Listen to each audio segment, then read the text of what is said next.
कैसे समझ आएगा कि हम जो कर रहे हैं वो सही है, क्योंकि सब जानते हुए भी चिंता सताने लगती है। सही और गलत का निर्णय तो भाई कोई ऐसा पृथ्वी में नहीं है जिसको अंदर से उपदेश न मिलता हो, कोई ऐसा नहीं।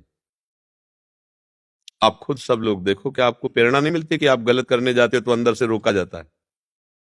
बाहर से जान करके अंदर ही हम बात सीखना चाहें। बाहर की बात ज्यादा काम नहीं करती, काम अंदर की बात। ये तुम बचपन से देख रहे हैं। जरा सा गलत बात हुई, गन्ने का खेत देखा, मन ने कहा गन्ना तोड़ लूं, अंदर से बात आई गलत है। गन्ने वाला देख लेगा, पिताजी से कहेगा पीटे जाओगे, गलत है। अब कहता अरे कोई नहीं देखेगा, तो ये बता देगा साइड वाले खेत से घुस के जाओ और गन्ना तोड़ लो, वही बता देगा। अब जब पीटोगे तो कहेगा हमने कहा था ना तुमसे कि मत वो अंदर बैठा हुआ परम गुरु सबको उपदेश देता है। तो ये तो बात आप कह ही नहीं सकते कि क्या अच्छा है क्या बुरा, हमें ज्ञान नहीं था, ऐसा नहीं। या तो बच्चा है या तो मूर्ख पागल है, दो की बात हम नहीं करते। अगर आप बीच वाले हो, ना बच्चे हो, ना मूर्ख हो, ना पागल हो, तो आपको प्रेरित करता है वो भगवान अंदर बैठकर कि गलत क्या है सही है। आप ये नहीं कह सकते मुझे पता नहीं था, ऐसा नहीं। आप कोई भी कदम गलत बढ़ाओ तो आपके अंदर आ जाएगा। जलन होने लगेगी, लगेगा गलत है, ठीक नहीं, अंदर प्रेरणा है आप अच्छे काम के लिए, तो एक हृदय शीतल होने लगेगा, उत्साह होगा। यार बहुत भाग्यशाली हम आज वृंदावन आए, सत्संग किया, प्रभु की एक अच्छा लगेगा। और जब बुरा तो आप डरोगे, आपका हृदय घबराएगा, अंदर प्रेरणा करे गलत है। अरे नहीं, कोई गलत नहीं है, सब चलता है। और उसकी बात काट दिए तो फिर आगे का मार्ग आपका अंधकार में हो गया, और प्रेरणा वही देगा, बल भी वही देगा, ये भी ध्यान रखना। वही प्रेरणा देगा आपको कि यहां से चढ़ जाओ, ऐसे से ऐसे चोरी कर लो, और आपको बल देगा। अरे कोई नहीं देख पाएगा, पहले वो सचेत करता है फिर आपको सपोर्ट कर देता है, क्योंकि उसी का खेल है। आपको खेलना चाहिए तो खेलो, फिर उसके हिसाब अलग अलग है। जब डंडा चलेगा तब धीरज कहेगा हमने मना किया था इसलिए सच्चाई तो हृदय से ही पता चलती है कि भाई ये गलत है, ये अच्छा है, ये बुरा है, ऐसा। आलोक मिश्रा जी, मुंबई से। राधा वल्लभ श्री हरिवंश, पूज्य गुरुदेव, आपके चरणों में कोटि कोटि नमन। गुरुदेव, श्री जी की कृपा से पिछले 3 वर्ष से श्री राधा नाम जप और प्रवचनों को सुनने की कृपा प्राप्त हो रही है। गुरुदेव, मैं एक होटल कंपनी के ऑफिस में कार्यरत हूँ। होटल में मांस और मदिरा का भी सेवन ग्राहकों द्वारा किया जाता है और होटल के द्वारा परोसे जाता है।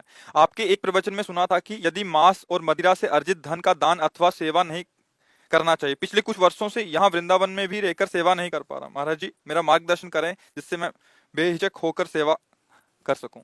नहीं, गलत। ढंग से कमाए हुए धन से तुम्हारी भी बुद्धि भ्रष्ट होगी, और जिसको दोगे उसकी भी बुद्धि भ्रष्ट होगी। अगर आप मांस बेचते हैं या मांस बेचने में सहयोग करते हैं तो आप हत्या के भागीदार हैं। जब महापुरुषों ने कहा कि आप अगर चमड़े का जूता पहनते हैं, चमड़े की बेल्ट पहनते हैं, तो आप हत्या में सम्मिलित माने जाएंगे, क्योंकि आप प्रयोग करते हैं उस वस्तु का। तो केवल रुपए के लिए हम मांस की दुकान खुलवा लें अपने दुकान में, भाई हमें तो किराया अच्छा देता है मांस, तो आपने उसका सहयोग किया ना, ये धर्म है। यदि आप कसाई हो तो कोई बात नहीं, आपके कुल का धर्म है, हम आपका विरोध नहीं करेंगे, उसके कुल का धर्म है। स्वधर्मो निधनो श्रेया, पर धर्मो भयावहा। यदि आप कसाई नहीं हो तो फिर नहीं करना। जरूरी है उसी से पैसा बनेगा, उतने से ही तुम्हारा जीवन पार होगा क्या? अगर ऐसा है तो आप जियो जैसा जियो, दूसरे को क्यों भ्रष्ट करो? क्यों भ्रष्ट करो भाई? साधु महात्मा अपना जीवन भगवान को अर्पित किए, अब आपने उसमें धन रख दिया, इसके बाद उनको स्वप्न में ये दिखाई देगा खून खच्चर लड़ाई झगड़ा, और जागृत में एक दूसरे की खोपड़ी फोड़ेंगे, क्योंकि जैसा खाओगे अन्न वैसा बनेगा मन। तो उनके भी वजन का नाश किया और आपका तो पतन है ही। हम इस बात में कभी सहयोग नहीं देंगे कि आप मांस बेचने वालों का सहयोग करें, आप मांस बेचें या आप मांस खाएं, शब्द का ही हमारे यहाँ त्याग है।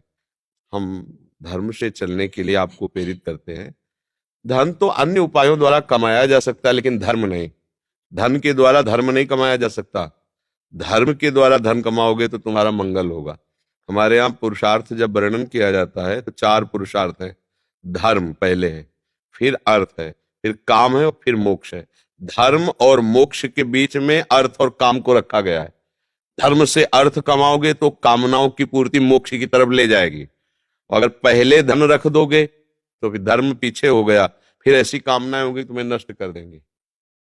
लोगों को भ्रम होता है कि हमारे पास बहुत पैसा आ गया धर्म से, तो तुम्हारे परिवार में ऐसी प्रतिकूलता पैदा कर देगा, ऐसे रोग, ऐसे मंद बुद्धि के बच्चे पैदा होंगे कि जीवन भर जलोगे देख देख के। भाई निश्चित समझ लो, अधर्म का फल दुख, अशांति और पतन है। करके देख लो। जब तक तुम्हारे पुण्य चल रहे हैं तब तक तुम्हें पता नहीं चल रहा। जिस दिन पुराने पुण्य खत्म हुए और नया पाप और पुराना पाप जुड़ा, उस समय तुम्हें कोई भी सपोर्ट नहीं देगा। हम इस विषय में सपोर्ट नहीं करेंगे। धर्म से चलने के लिए हमारी वाणी है, अधर्म से चलने के बिल्कुल 1 रुपया कहीं संत महात्माओं को मत दे देना, बिल्कुल नहीं। ठाकुर जी सबके स्वामी, उनको करो, सेवकों को नहीं। स्वामी समर्थ है, उनके सबको ही है स्वामी। ठाकुर जी, राधा वल्लभ लाल जी, बाके बिहारी जी, राधा रमन जी, वो समर्थ है, सबके पिता है, सबके स्वामी।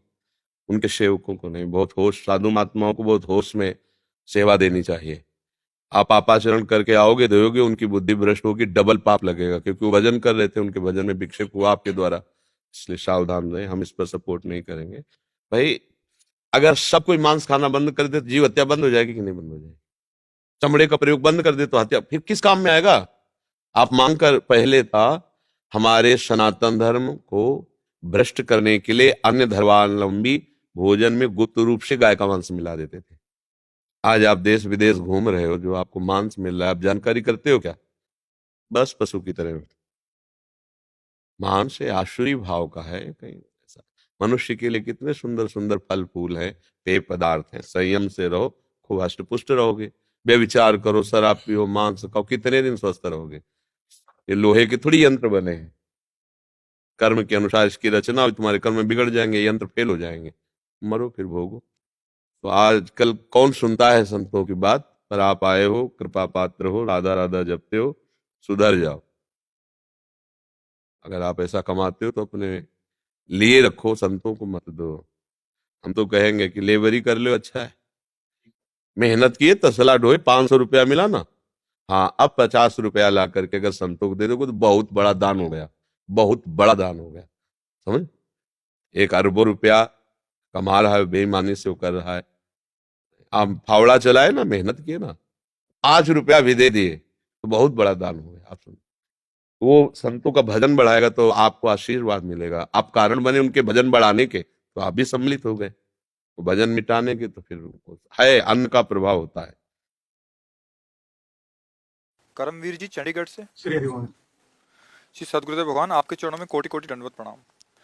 महाराज, श्री वकालत का कार्य करते हुए हमें विपक्ष की पार्टी की कमियां और गलतियां निकालकर उन्हें कोर्ट के सामने रखना होता है, तो क्या महाराज जी इसमें परनिंदा या दूरदर्शन माना जाएगा?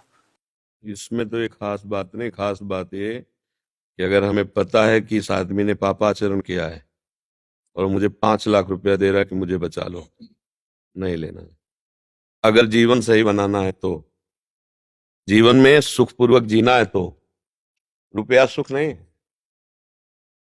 अधर्म से कमाया हुआ रुपया तुम्हारा नाश कर देगा, किसी का भी हो। पक्का विश्वास रखो, हमने बहुतों को देखा है, शास्त्रीय और व्यवहारिक भी, एकदम हाइलोजन की तरह प्रकाशित हुए और फ्यूज हो गए। अधर्म का पैसा दीपक की तरह जलो, बहुत काल तक चलते रहो। जब आपको पता है कि आदमी निर्दोष है और मैं पैसे के पक्ष से इसको सजा दिलाऊंगा, तो उस पाप के अधिकारी आप होंगे।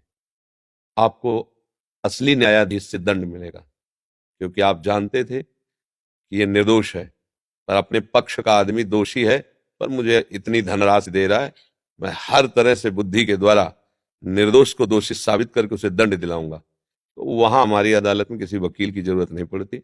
आपको बिना किसी सफाई का अवसर दिए दंड मिलेगा, और जब भोगोगे तब फिर कोई सहयोगी नहीं होगा। न रुपया सहयोग करता है, न कोई व्यक्ति सहयोग करता है। जो दंड मिलता है उसे भोगना ही पड़ता है। क्या करोगे? रुपया क्या करेगा? औषधि क्या करेगी? डॉक्टर क्या करेगा? जब दर्द भोगना है ना, भोगना ही है। इसलिए डरो इस बात से। ऐसी गलती वकालत में होने की बहुत संभावना है, क्योंकि वकालत करते समय जो अच्छा वकील होता है, अच्छा जानते हो किसे कहते हैं? जो अपनी बुद्धि की चतुराई से और वाणी की वाक चतुरता से अपनी बात को सिद्ध कर दे, उसे समाज में अच्छा वकील कहते हैं। पता चल जाए कि अधर्म है, हम आपका केस नहीं लेंगे, तो वकील फिर किस बात के रह जाओगे? फिर तो यही लगेगा कि आधार लिया, आप पे पेट भरना हो गया। तभी तो धर्म से चलने में फिर समस्या आ जाती है ना। हाँ, तो अगर ये समस्या सह जाओगे तो हर समस्याओं का समाधान आपका निकल जाएगा। और ये समस्या से हार गए तो हर समाधान समस्या बन जाएगा, लिख लो कागज में, हर समाधान। हम देखा है, बहुत जीवन हो गया, बहुतों से मिले हैं, बहुत लोग, हाँ, वो दिखाई देता है ऐसा केवल है, पर वो चलता नहीं ज्यादा देर। धर्म से चलो। आपको लग रहा है कि हमारी बात से निर्दोष को दंड नहीं मिलेगा, बात अलग है। अगर निर्दोष को दंड, हम ये नहीं करें कि पापी का केस ना लो, वकील हो, पर सामने वाला आपको पता चल गया कि निर्दोष है, फिर वो आपका, सिर्फ आपका अपराध होगा, क्योंकि आपकी वाणी से किसी भी निर्दोष को आप दंड दिला सकते हैं। वकालत का मतलब क्या होता है? किसी भी निर्दोष को आप दंड दिला सकते हैं। भाई जज का तो सिर्फ आपके वचनों से न्याय होगा।